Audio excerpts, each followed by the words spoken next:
Fala pessoal do Cetasc, boa noite, gente. Paz do Senhor Jesus, tá? Tudo bem? Ô, gente, eu preciso recapitular com vocês algumas coisas sobre oração, tá bom? Então, dá essa atençãozinha pra mim aí, me escuta, fica comigo um pouquinho aí, tá? Nós vimos um pouquinho sobre oração e se a gente perguntar hoje pra maioria das pessoas, tô falando de crente, pessoas dentro da igreja. Se você perguntar para ela, o que você acha de oração, como que é a sua oração? 50% vai dizer assim,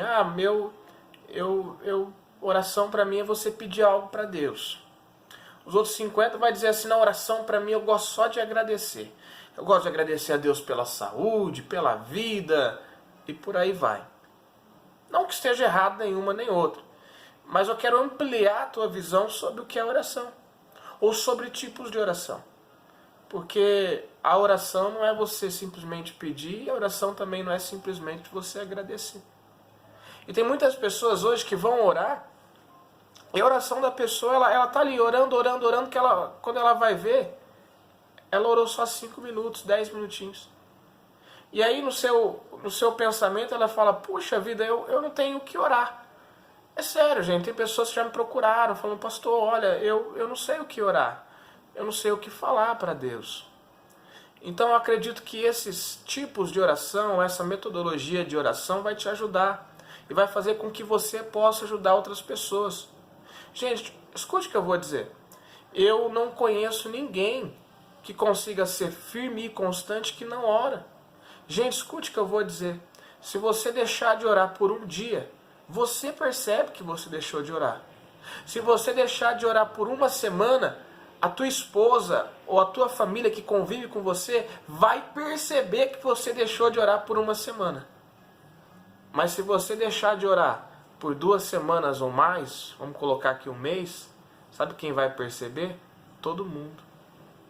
Porque uma pessoa que não ora, o coração dela, ele vai se fechando. A pessoa que deixa de orar, ela passa a ser intolerante, ela passa a perder a paciência fácil, ela vai perdendo o quebrantamento do coração, o coração dela vai ficando um coração de pedra, sabe? Ela vai para o culto, às vezes o culto foi uma bênção, menos para ela. Por quê? Porque o coração dela tá fechado, então ela não consegue. Então veja a importância de oração. E dentro desse fator oração, eu quero trazer aqui para vocês algumas características de uma oração. Tá bom? Algumas vocês já viram, outras ainda não. Orar. Vamos colocar aqui como elementos da oração. Adoração, ações de graça, períodos de reflexão, intercessão, petição, gemidos e exercício de autoridade. Agora, quantos e quais elementos estarão presentes na sua oração vai depender do seu nível de maturidade, vai depender das circunstâncias que você esteja vivendo, e até mesmo do exercício do ministério que você exerce, tá ok? Bom seria que dentro de uma oração a gente conseguisse reunir todos esses elementos que eu acabei de mencionar para você. E dentro desses elementos eu quero falar um pouquinho de cada um deles, tá ok? Eu quero aproveitar essa aula, acredito que 10 minutinhos já é suficiente para eu poder falar de cada um desses elementos. Primeiro elemento, a adoração. Gente, o que é adoração? Adoração é você dizer a Deus o que Ele é. Senhor, Tu és maravilhoso. Isso é adoração. Senhor, Tu és soberano, onipotente, onipresente, onisciente. Tu és o Criador dos céus e da terra.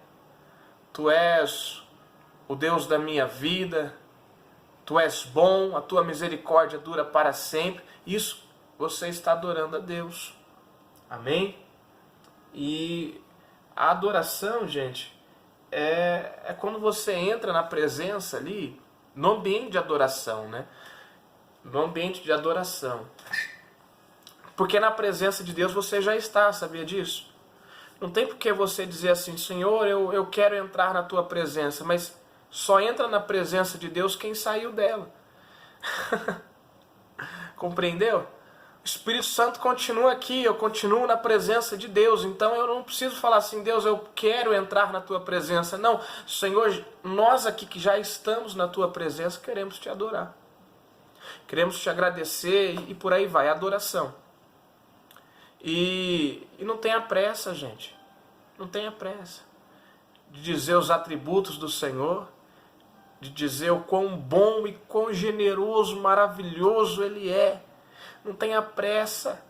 Enquanto você está adorando, Deus ele está fazendo coisas que você nem imagina no seu dia, na sua vida, na sua família, no seu sentimento. Enquanto você está adorando a Ele, gente, Ele está contemplando a sua adoração, Ele está transformando a angústia em alegria, Ele está transformando tristeza em riso, Ele está fazendo isso enquanto você adora. Então não tenha pressa. Diga, Senhor, como o Senhor é bom, maravilhoso. Comece a dizer os atributos. Amém? Então, primeira coisa, adoração. Segundo, ações de graça. Adoração nós vimos que é você dizer a Deus o que Ele é. E ação de graça, pastor, o que é? É você dizer o quão bom Ele é, mas o quão bom Ele é para você mesmo, para mim. É você dizer, Senhor, muito obrigado, porque o Senhor me deu a vida. Obrigado, Senhor, por conta das situações que o Senhor me proporcionou passar. Algumas foram difíceis, mas em todas elas, Senhor, serviu para o meu crescimento, serviu para meu fortalecimento, porque a Bíblia vai dizer que todas as coisas cooperam para o meu bem, porque eu amo o Senhor. Então é você render graças ao Senhor. Senhor, muito obrigado porque o Senhor é bom para mim. E por aí vai. É você mostrar os motivos pelos quais você é grato a Deus. Senhor, obrigado por ter enviado seu Filho Jesus para morrer em nosso lugar. Senhor, obrigado por ter sofrido tantas dores. Obrigado por ter me aceitado. Obrigado por ter me dado uma oportunidade. É você dizer a Deus o quão Ele é maravilhoso para você. Amém? Está rendendo ações de graça ao Senhor. Glória a Deus por isso. Terceira coisa, períodos de reflexão. Olha só, gente, não precisa ter pressa para começar uma oração. Tem gente que vai começar a orar e já começa. Senhor, calma, calma. Respira. Fique em silêncio. Ou antes de começar a oração, ou durante a oração, fique em silêncio. Fica quietinho. Deixa Deus falar. Ele vai falar através das suas emoções. Ele vai falar através do seu intelecto, da sua própria consciência. Ele vai te fazer lembrar um louvor, ele vai te fazer lembrar uma palavra. Ele vai te orientar. E às vezes quando você fala que nem um tagarela, você acha que você está orando, mas na verdade tem vezes que não. Tem vezes que você está ali falando e fique em silêncio. Tenha períodos de silêncio. Se chama períodos de reflexão. Amém? E aquiete seu coração. Aquiete seu coração. Fica tranquilinho, fique em silêncio, controla a sua ansiedade, na verdade, lance a sua ansiedade sobre Ele, porque Ele tem cuidado de vós. Fique em silêncio, respira, comece a se lembrar das misericórdias do Senhor, comece a se lembrar de Deus. Isso também é oração. Amém? Intercessões, vamos lá.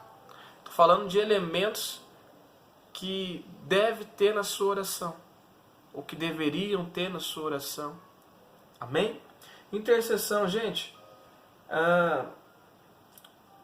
intercessão é algo muito interessante. Porque tem pessoas que têm um chamado, eu posso dizer até um dom, de interceder. Pastor, o que é interceder? Interceder é você sentir a dor do outro. Na verdade, todos nós somos intercessores, porque biblicamente falando, a Bíblia diz que nós precisamos nos alegrar com quem se alegra e chorar com quem chora. Isso é interceder. Principalmente no quesito chorar.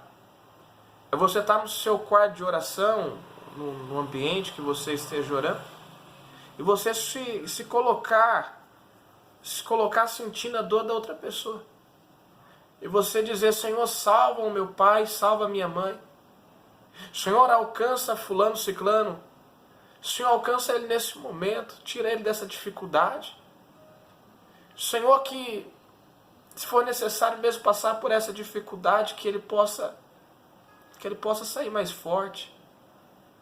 E você jejuar por essa pessoa, ou você de fato se preocupar nessa oração. Sabe, é como se você estivesse de fato abraçando a pessoa, os sentimentos da pessoa, se colocando no lugar da pessoa, agonizando pela pessoa, dizendo para Deus o quanto o teu desejo de entrar nas regiões espirituais. Gente, é oração. Tem esse período que é luta espiritual. Teve vezes que eu estava orando, escute o que eu vou dizer, é sério isso. Teve vezes que eu estava orando e exatamente no horário que eu estava orando e clamando ao Senhor, intercedendo, exatamente no horário teve pessoas que foram visitadas pelo Espírito Santo, que foram tocadas por conta da oração no nome de Jesus. Já teve vezes que eu estava orando por determinadas regiões, estava orando em todas as regiões, Jardim Aeroporto, Vida Nova, nas regiões vizinhas, e eu comecei a orar por determinada região, e eu me lembro que eu senti uma opressão tão grande, e eu comecei a orar: Senhor, tem pessoas que estão na calçada usando drogas, Senhor, tem pessoas assim. O Espírito Santo foi trazendo a memória, colocando pessoas, situações, parece que eu via claramente. Isso é intercessão. E na medida que você intercede, chega um momento que o Espírito Santo ele começa a tomar você para que você possa orar por pessoas. Você começa a lembrar de pessoas que você já nem tem mais tanto contato, vínculo, mas o Espírito Santo te faz lembrar dessas pessoas. Isso é intercessão. Gente, só aí já dá uns 30 minutos de oração. Só aí. E aí tem gente que vai lá e fala assim para mim: eu não sei o que eu vou orar. Porque às vezes não tem conhecimento, às vezes não sabe o que é oração. E você está aprendendo isso hoje, para que você possa ensinar para eles, para que você possa passar isso que você aprende. Tá bom? Intercessão. Vamos lá, para ganhar tempo? Petição. Pessoal, a Bíblia diz que Jesus nos orienta a pedir. A Bíblia diz: pedir, dá-se-vos-á. A Bíblia diz que Jesus ele chega diante do cego. Se eu não me engano, o cego de Jericó, a gente falou sobre isso no Cetasc também. E ele chega diante do cego e pergunta para o cego: que queres que eu te faça? Gente, Jesus está perguntando para um cego o que o cego quer que Jesus faça na vida dele. Bom, gente, qualquer pessoa iria ver a situação do cidadão e logo já ia imaginar, até Jesus, claro, com certeza, não tenho dúvida, já ia imaginar o que? Não, se ele é cego, logo ele vai querer enxergar. Era muito óbvio, mas o que Jesus ele fala? Ele espera uma resposta a um pedido do cego. Enquanto o cego não diz que ele quer ver, Jesus não fez nada. Jesus, ele esperou o cego falar: eu quero ver. Deu para entender? Gente, Jesus espera que você fale.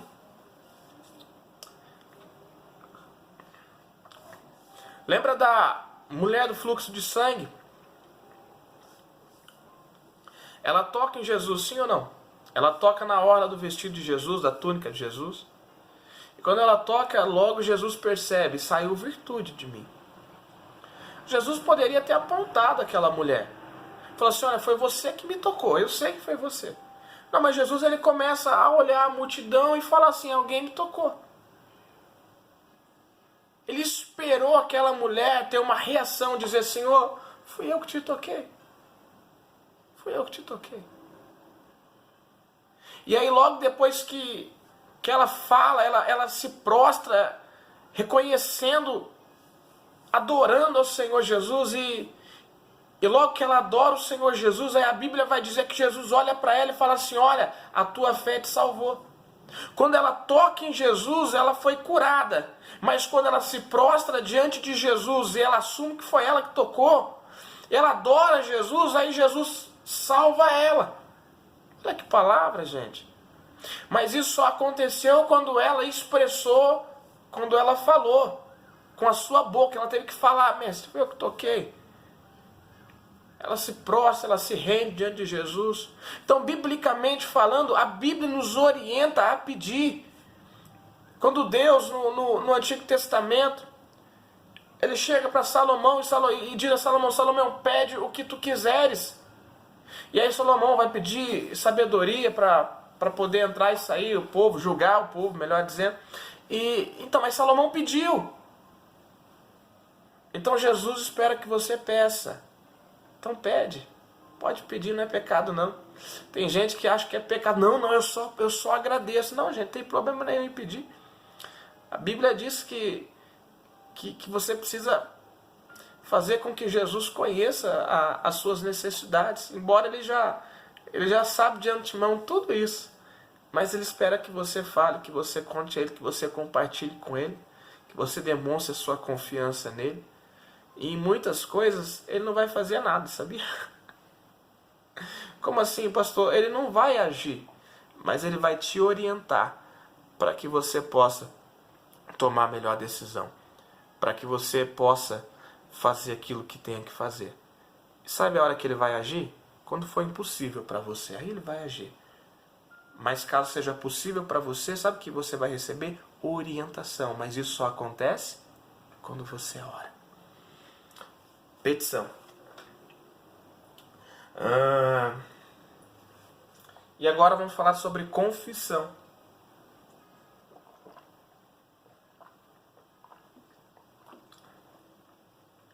É necessário colocarmos diante do altar as nossas fraquezas, os nossos pecados, as nossas intenções, os nossos sentimentos e também as coisas que nos levam a pecar. Gente, não tem pecado nenhum você ser sincero com Deus. Tem tanto crente hoje que se esconde através de uma máscara, se passando por super-herói. Gente, não tem super-herói não. Não tem super-homem não.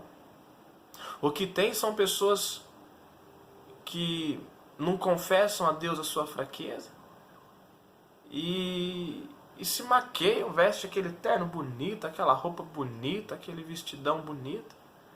E começa a ir por aí a falar tanta coisa bonita, a pregar tanta coisa legal, só que na maioria das vezes nem ele está acreditando no que está pregando. Aí começa a louvar, nem a própria pessoa acredita naquilo que louva. Por quê, pastor? Porque tem muitas vezes limitações aqui dentro. Gente, teve coisas para eu compreender acerca da Bíblia Sagrada que eu demorei tempo. Teve coisas que eu fiquei perguntando para Deus. Demorei para entender. Sofri. E demorei demais. Mas quando eu aprendi, quando eu entendi, o que acontece quando eu entendi? Eu pude dar continuidade. Como assim, pastor? Eu pude dar continuidade naquilo que eu fui chamado. De pregar aquilo que vivo e viver aquilo que prego. Então tudo aquilo que eu pregava, eu acreditava que de fato era possível de fazer. Tanto no sentido de santidade, no sentido de ter uma vida correta. Enfim, eu pregava acreditando naquilo que eu estava pregando. e vivendo ou buscando viver aquilo que eu estava pregando. Por exemplo, o relato de Tomé. A Bíblia vai dizer que quando Jesus ele ressuscita e aparece aos discípulos, Tomé não estava lá. Não estava. E aí todos os discípulos viram, Jesus ressuscitou. E aí, durante então a semana, chegam para Tomé e dizem: Tomé, Jesus ressuscitou. É muito fácil você falar que Jesus ressuscitou quando você viu ele ressuscitado. Mas Tomé não havia visto. Então a Bíblia vai dizer que Jesus então passa-se uma semana. Está lá escrito em João, não lembro agora o capítulo. Mas está na Bíblia, gente. Né? E Jesus, depois de uma semana, ele aparece no dia que Tomé estava. E aí Jesus vai dizer assim: paz seja com todos e tal. E a segunda coisa que Jesus vai, a segunda atitude que Jesus vai ter, depois de dar a paz a todos, é chamar Tomé. Por quê? Porque Tomé havia dito para os discípulos que eu só vou acreditar quando eu ver. Sabe o que Tomé está falando com as minhas palavras? Está falando assim: gente, eu não consigo acreditar, gente. Gente, estou com um problema na minha fé, eu não consigo acreditar, eu não consigo. Por mais que Jesus tenha falado, gente, eu estou com um problema, eu não consigo acreditar, eu preciso ver. Gente, Jesus não condenou Tomé. Jesus corrigiu. Jesus trouxe uma lição para Tomé, dizendo: ó, bem-aventurado aquele que crê, sem precisar ver. Bem-aventurado. Mas Jesus não condena Tomé, muito pelo contrário. Jesus chega diante da casa e fala: paz seja com todos. Tomé, vem cá. Vem cá, Tomé, vem cá. Pode ver aqui os meus braços, aqui a cicatriz. Pode ver, Tomé. Pode me tocar, Tomé. E aí Jesus logo diz: ó, bem-aventurado aquele que crê sem precisar ver. Mas diante dessa revelação que Tomé fez, os historiadores vão dizer que a sua fé foi tanta que ele morreu pelo Evangelho. Foi pregar o Evangelho e teve coragem para morrer pelo Evangelho de Cristo. O mesmo Tomé que não havia acreditado foi o Tomé que morreu pelo Evangelho. E aí? Não tem problema nenhum, gente. Se chegar diante do Senhor e confessar: Senhor, pequei. Senhor, pequei de novo. Senhor, pequei de novo. Porque a Bíblia diz que onde abundou o pecado, superabundou a graça. Gente, a misericórdia do Senhor existe para mim e para você. Eu sei o que eu estou falando. Está aqui um pecador que pecou um monte de vezes e detalhe, no mesmo erro, no mesmo buraco. Pensa no cidadão. Mas a misericórdia do Senhor existiu para mim da mesma maneira que existe para você. Mas é necessário ter uma sinceridade com Deus. Senhor, não estou conseguindo. Senhor, não dá para mim, está muito difícil, me ajuda. Dá um grito: Senhor, me ajuda. Mas grita aqui na alma. Amém? Então é necessário confessar ao Senhor. Aquele que confessa e deixa, ele alcança a misericórdia do Senhor. Amém? Vamos continuar, que eu acho que o tempo já foi. Gemidos. O que é gemido, pastor? Gemidos, olha só, há situações que o cristão ele já não consegue mais orar. Como assim, pastor? Às vezes são tantas dificuldades, decepções, lutas, não sei. Conflitos, que durante a sua oração ele já não tem palavras. Ele começa a chorar. Só que o choro dele virou um choro que ele começa a gemer. É forte isso. O interessante é que a Bíblia vai dizer lá em Romanos 8:26 que o Espírito Santo ele intercede por nós a ponto de interceder com gemidos e gemidos inexprimíveis. Pensa em alguém chorando e ao ponto de gemer. Aí agora você pensa que o Espírito Santo faz isso por mim e por você. Meu Deus.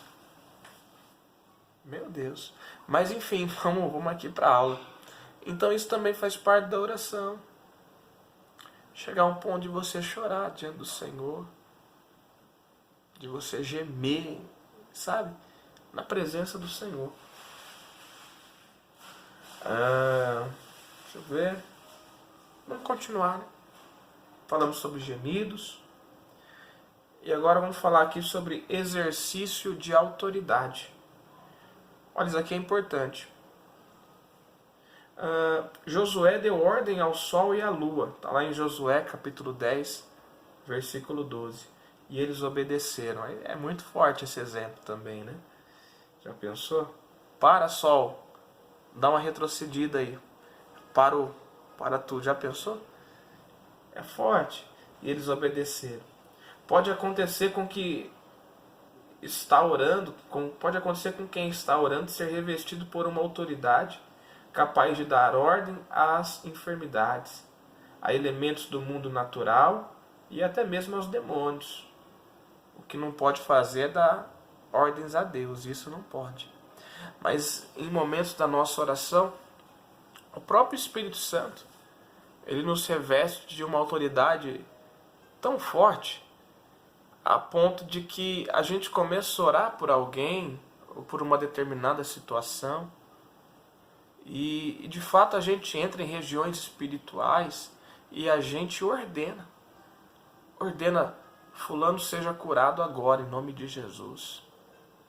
A gente se enche de uma autoridade tão grande do próprio Espírito Santo, que a gente manda, no nome de Jesus, como por exemplo Elias. Gente, Elias, ele chega, ó, segundo a minha palavra, não vai chover. Não vai chover. Se não me falha a memória, ficou 3 anos e meio sem chuva, se não me falha a memória.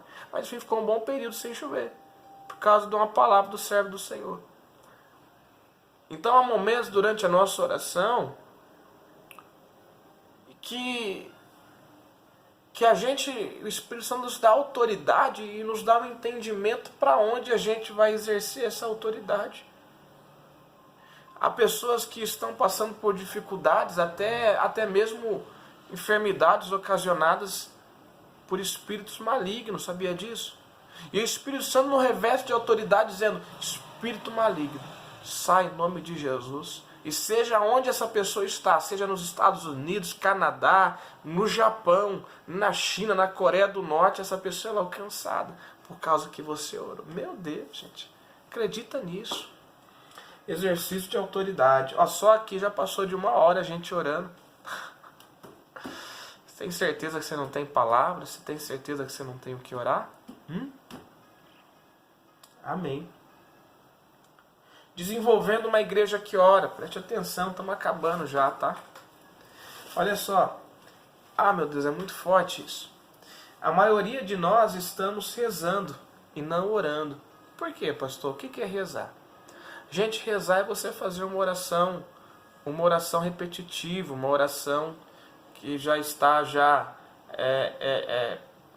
se tem as palavras, então você faz repetição daquilo. Por exemplo, o Pai Nosso, ele é uma oração que o Senhor nos ensinou, que na verdade ele é uma reza. Como assim, pastor? Por quê? Porque eles são palavras repetitivas, que você repete. Então, aquilo que é uma oração repetitiva, das mesmas palavras ali, é uma reza. A oração é aquilo que vai sair do seu coração, as palavras que vai sair de lá. Então a reza é isso. Já uma oração escrita, copiada, que você vai repetir. Entende? Rezar é tentar falar com Deus repetindo palavras decoradas, tá bom? O problema está na dificuldade de se adquirir o hábito de orar. Estamos falando de desenvolver uma igreja que ora. Gente, oração tem que ser um hábito. Você escova os dentes todos os dias, sim ou não? Pelo menos eu espero que você escove. E a oração tem que ser da mesma maneira. Você tem que acordar do seu dia, ou no horário que você designou para orar, você que vai escolher, não eu. Mas naquele horário você tem que ir lá orar, porque aquilo é um hábito. Tem que ser assim. Tem que ter disciplina para orar. Você tem que marcar aqui, ó, o teu horário, que marca aqui no seu registro, aqui no seu dia. Que, por exemplo, eu tenho aqui a minha lousa. Aí eu preciso, marca aqui, ó. Eu já decorei, eu já tenho já. Mas começa aqui, marca aqui, ó. O horário que você vai orar, marca e marca. Faça isso, tenha disciplina para orar. Leve isso a sério e você vai ver a tua vida sendo mudada. Vamos lá. Olha, é muito interessante que eu vou falar agora. Como ter o hábito de orar, pastor? Dr. Maxwell Maltz, em 1960, ele era um cirurgião plástico. Ele diz que demora 21 dias para você formar um novo hábito. É um processo e deve ter uma meta.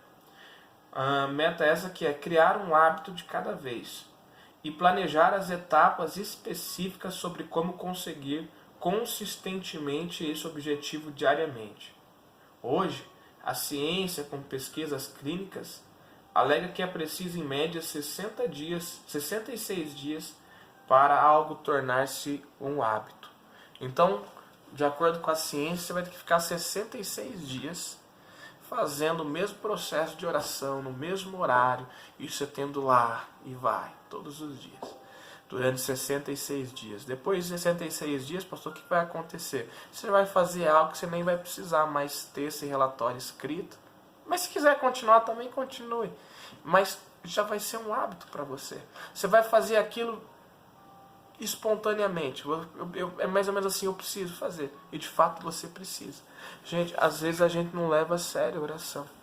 A gente não tem a noção do quanto a gente precisa orar. A oração ela serve não para mudar o coração de Deus, mas ela serve